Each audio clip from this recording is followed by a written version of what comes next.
you could argue that a lot of games on the TurboGrafx are hidden gems. The system itself is kind of a hidden gem in the first place, and the vast majority of its games are quite good, so you could really throw that label around pretty liberally here. That said, if you're watching this video, you probably already know your way around the library to some extent. And I don't want to waste your time talking about the same handful of games that I and others already have plenty of times. At least not today. But within this obscure collection of games, there are some that just slip through the cracks even further, many of which I haven't even talked about on this channel yet, for some reason. So I figure now is the time to go ahead and shed some light on some of these games, maybe introduce you to some that you haven't heard of yet, or maybe you have heard of them all and you just want to watch somebody bloviate about them.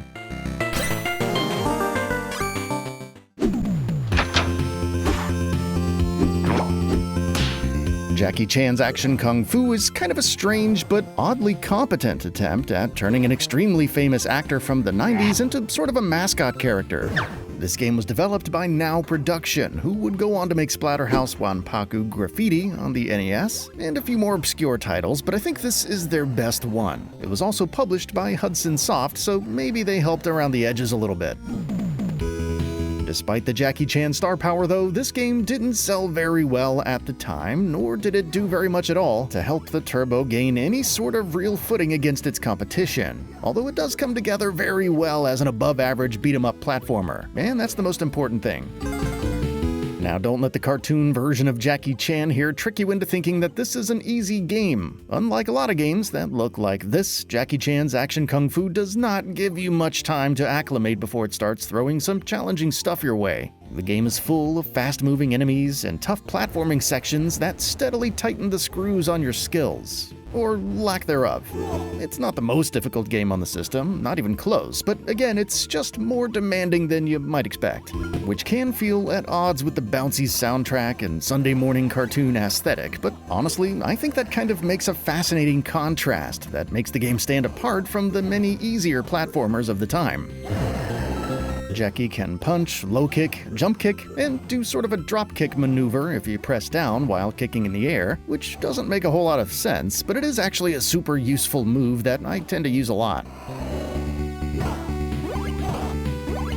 You also have different special moves that can be swapped out by collecting these little spheres that you get by kicking this frog that shows up every now and then. He also sometimes spits out a little rice bowl for some health. Whatever comes out though, just make sure to grab it quick or he'll eat it again.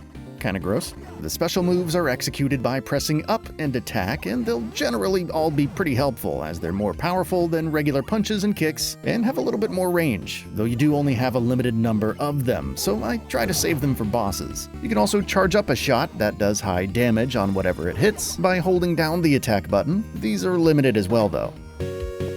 In addition to the frog rice, getting 100 of these little purple orbs refills a little bit of health as well, and you also get some health from doing well in bonus stages.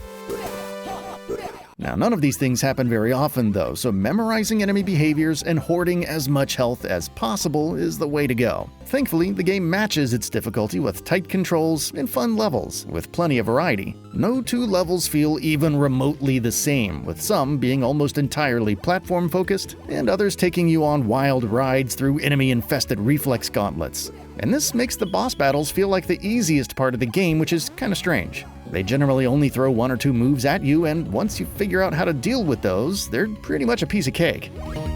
They are just as diverse as the levels you find them in though, and they often have some cool visual gimmicks that sort of show off the Turbo's visual capabilities a little bit.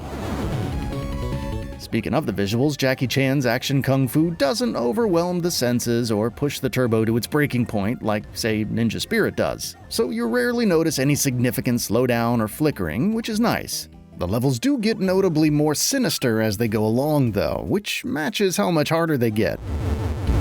Despite the simplistic designs, I think the levels do a good job here, and I don't think there's a single one that drags or gets boring. No matter what part of this game you're at, you'll probably be enjoying it.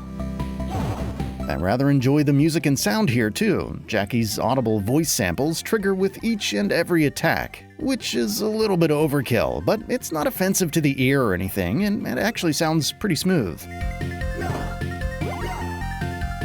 All the background music here leverages the Turbo's sound chip pretty well, with distinct bass lines, middle voices, and catchy melodies that all stand apart from each other nicely. Some of the tunes are absolute earworms that'll bore themselves into your brain and live there forever. This music actually reminds me a lot of the music from Final Soldier, which I still haven't covered on this channel yet, but I definitely will get to it eventually. Now, you might notice some of the music tracks repeating throughout the game, which is a little bit disappointing. I think a couple of more tracks would have really gone a long way. But since they're so good and always fun to listen to, I think the game gets away with it. Overall, this is a highly recommendable title. The fact that it's starring Jackie Chan is kind of a curiosity and kind of funny, but ultimately immaterial. It's not like it's full of references to the Rush Hour movies or anything. It's just a video game that happens to have Jackie Chan as the main character. But more importantly, it's got plenty of quirky flair and a nice amount of polish that we don't always see in similar sorts of games from the time. The surprising amount of challenge and variety really seal the deal and make it a one-of-a-kind game that'll probably continue to keep me coming back to it every now and then forever, even if I sometimes forget it exists.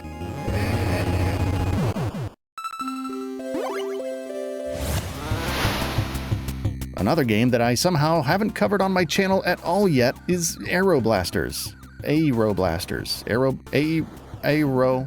whatever it is. What it lacks in a pronounceable name, it more than makes up for with being an outstanding shoot-'em-up from Kenko and Namco, which released in arcades in 1990 and got pretty good ports to the Turbo and Sega Genesis shortly after. No matter where you play it though, you're in for a fairly hardcore side-scrolling shmup that takes no prisoners whatsoever with its challenge. It's definitely one of the more difficult shooters on the system, regardless of whether you play as the yellow or the red ship, or blaster. As far as I can tell, both ships play pretty much the same, actually, though playing with a friend via the co-op mode can make things a little bit easier. Aero Blasters has a lot going for it. The graphics are fantastic, the game runs extremely well, and the music is above average, if not a tad generic.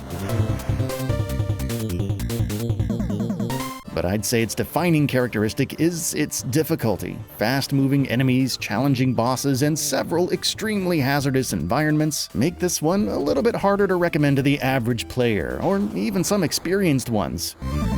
It's a lot of fun if you're in the mood for this sort of thing, but if you're not, it can feel absolutely suffocating at times. With a fairly standard arsenal of weapon types at your disposal, it's gonna come down to your own skills more often than not here. Though some weapons are more capable than others, like the six-way shot proving useful far more often than this little guy that just kinda shoots rotating shots with seemingly zero regard for what you're actually trying to target. There are a good number of weapons to play around with though, so find one or two that you like and stick with them. It can be kinda tough to get what you want though, since you only have a few seconds to react once the weapons are dispersed from these destroyed crates. The big equalizer here though is your charged blast, that deals damage to everything on the screen, often completely getting rid of smaller enemies and clearing out most of the enemy fire on the screen in an instant.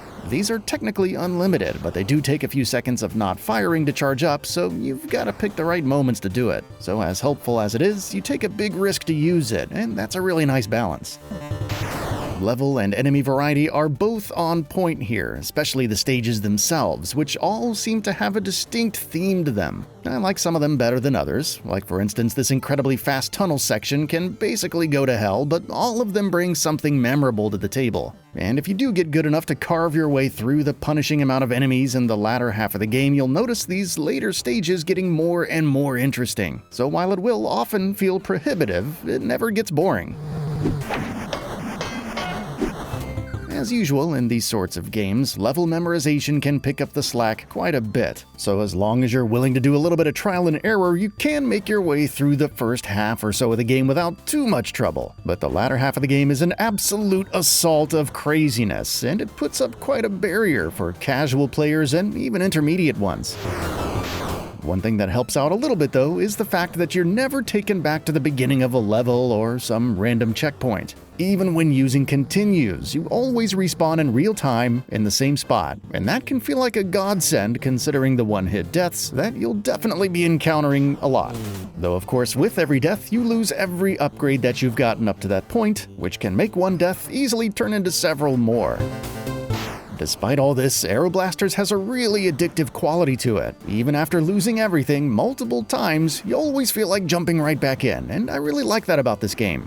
I'll restart the game several times before wanting to play something else, and that's more than I can say for a lot of other shmups in this difficulty range. The above-average music and extremely tight controls make it a solid choice at any time, even though it isn't the flashiest or most innovative shooter on the console by any means. It is a rock-solid title, though, that looks great, sounds great, and can give even the most experienced shooter fans quite a workout.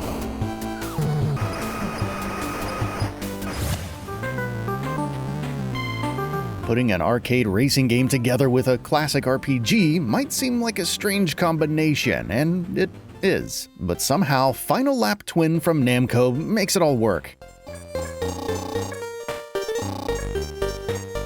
Here you have a surprisingly well-made split-screen racing game with a lot of the typical controls and gameplay elements you would expect in such a game from this time. There's a couple of different ways to play the game, but first let's talk about the one that the game is most well known for, the Quest mode. This mode takes the racing mechanics and sticks them inside a top-down RPG, like a little 16-bit turducken. And here you'll be doing largely what you would expect to be doing in games like Newtopia, Ys, or Legend of Zelda for the normies. You explore different areas, talk to townspeople, and encounter random battles, or races. The races pop up extremely frequently, and you'll quickly find that you're racing far more than you're doing really anything else. And it's pretty simple racing, even for the time, and largely just comes down to managing your speed while taking turns and trying not to spin out or run into other racers. And if you can master those things and avoid the dreaded double billboard, you'll generally do okay. Although not at first. At first, your race car sucks, and you'll lose to literally everyone, even Stingy Sam. Although every time you lose, your dad gives you a few $100 and encourages you to keep trying, so failure is rewarded. After a few rounds of losing and being rewarded for it, you'll eventually be able to afford some upgrades and apply them to your car. Then you can start winning races and get your revenge on Stingy Sam, and Fast Frank, and all of your other rivals with amazing nicknames in the area. The main character seems to mostly care about impressing his dad with all of this, though, which is kind of sad. Anyway, winning races gets you a lot more money than losing, so once your dad subsidizes enough of your upgrades, you're literally off to the races. Every so often, you'll come up against local champions, like Big Mick here, and beating these guys will net you special parts that up your game even more.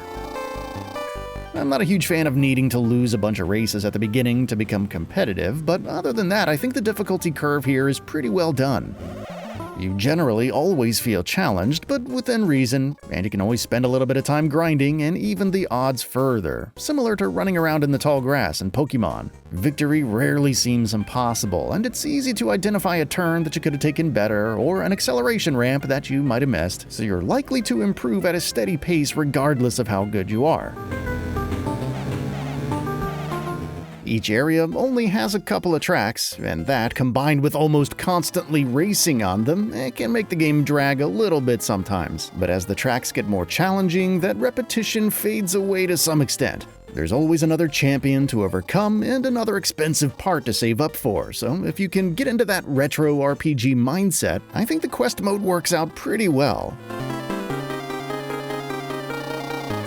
That said, if you're not here for any of that, you can just enjoy the racing on its own in a standard Grand Prix format by yourself or with a friend.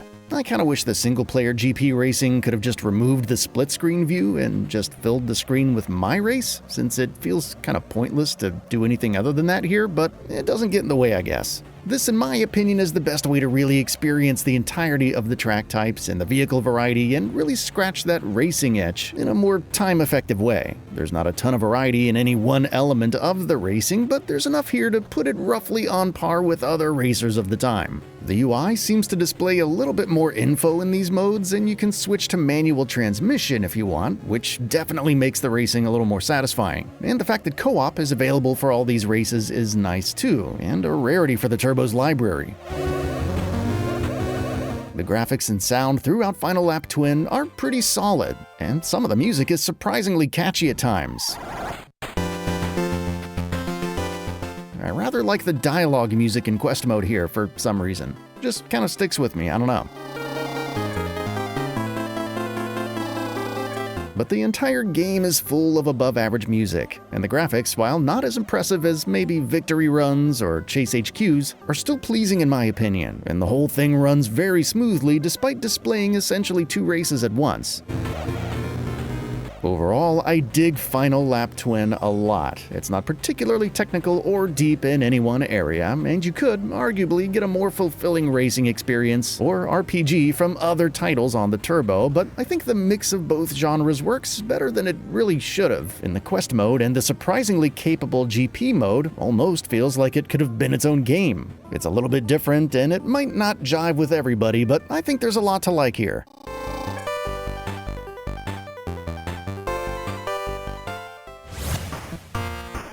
One Irem game that almost never gets talked about is Legend of Hero Tonma. I'm not really sure why nobody ever talks about it, but that might have something to do with it. Luckily, the Japanese version is perfectly playable and not quite as pricey as the Turbo one, so I recommend going that route. While Vigilante or Ninja Spirit mostly come to mind when considering Irem's Turbo games, I'd argue this one deserves a spot among those. It's probably the toughest game that they put on the system, given the one-hit kills and the relentlessly respawning enemies, but kinda like Aero Blasters, it just has a really addictive quality to it that sort of overrides that crushing feeling, most of the time.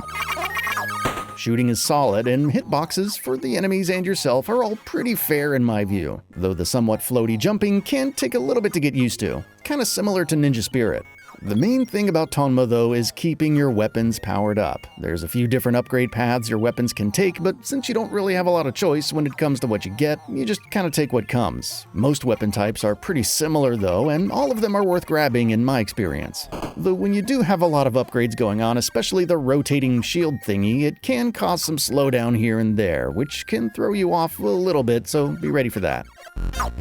As the enemies continuously flood the screen, you're going to want to prioritize eliminating them as fast as possible. The enemies range from fairly interchangeable grounded guys, flying enemies that usually only take one hit but are still super annoying, and a dozen or so other things that just sort of defy description. Enemy variety in Tonma isn't amazing, but it is good. Again, I'd put it more or less on par with the Ninja Spirit. There's more than enough types of enemies to keep things engaging, and each level seems to add 1 or 2 new types into the mix. But at the same time, most of them don't really change how you play the game. You just keep your distance and keep the fire button down. The bosses are a different story, though. Each one forces you into a completely different rhythm to take them on, and will feel extremely challenging if you arrive at them with low-powered weapons. They are a bit one-note, I guess, but I like the level of challenge they introduce. They really feel like a good climax for each and every level, and that's what a good boss is. Each level contains doors that require keys to get through. You'll come across 90% of these keys naturally without even trying, but some of them are a little bit out of the way, so you will be exploring at least a little bit. Other than that, though, Legend of Hero Tonma is extremely straightforward and arcadey, which might not be to everyone's taste, but I think it works well for what the game is. You can jump in for 10 minutes or for 3 hours. If I had to nitpick anything with this game, though, it'd probably be the level designs. They're just a little bit on the drab side and a little bit redundant. There's no scrolling layers and almost no animation at all in the background throughout the entire game, which isn't a horrible thing, it's just kind of a missed opportunity, and the levels kind of blur together a little bit as a result. That said, you don't really come to Legend of Hero Tonma for level variety, you come to this game for that Irem-style arcadey challenge, where you're constantly hopping around and fighting off enemies from all sides. A few minor gripes aside, I think this is a uniquely underrated game on the Turbo. And if you can get into this level of challenge, I think there's a unique sort of satisfaction to be found here.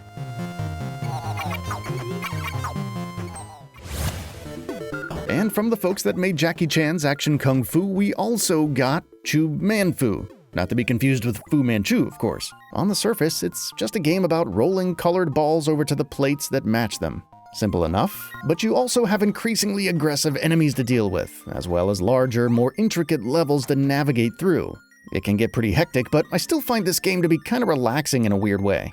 Not a whole lot of story to this one, outside of needing to save the Eggroll dynasty from this guy, who apparently is Chu Manfu.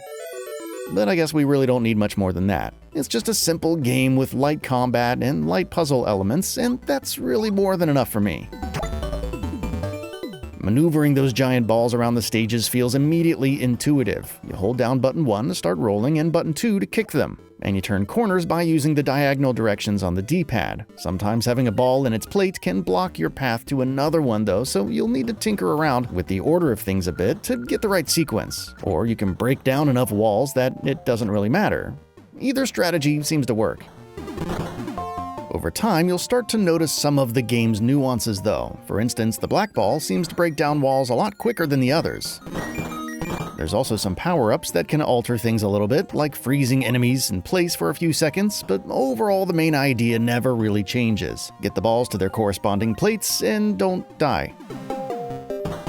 And this is yet another Turbo game that has 2-player co-op, and I think that adds a lot of fun to it. Levels will be completed much easier if you've got some help from a friend, so bust out that Turbo Tap if you got one.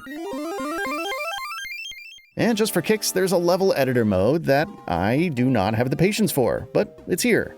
There you go. The graphics in Chumanfu are pretty typical for the platform. Colors are bright, characters are large and pleasantly styled, and the levels, while pretty simple, do a great job with keeping things feeling light and easygoing. Although later levels can sort of betray that vibe, as some of them are absolutely full of enemies and you'll be rushing through them to beat the time limit, which is probably the only thing I kinda don't like about this game. Not that there is a time limit per se, but that sometimes the time limit feels a little too strict. It just doesn't leave enough room for experimentation, let alone errors. Although most of the time I feel like levels are pretty well balanced. Chumanfu's music is also fairly typical and kind of average for the PC Engine. Nothing super amazing, and nothing falls below what you would expect from a quality game on the platform. This is another one you might want to get the PC Engine version since it's exactly the same and just a little bit cheaper. But either way, it's a great game that I think needs more love. Give it a shot. Or don't, if you don't like fun.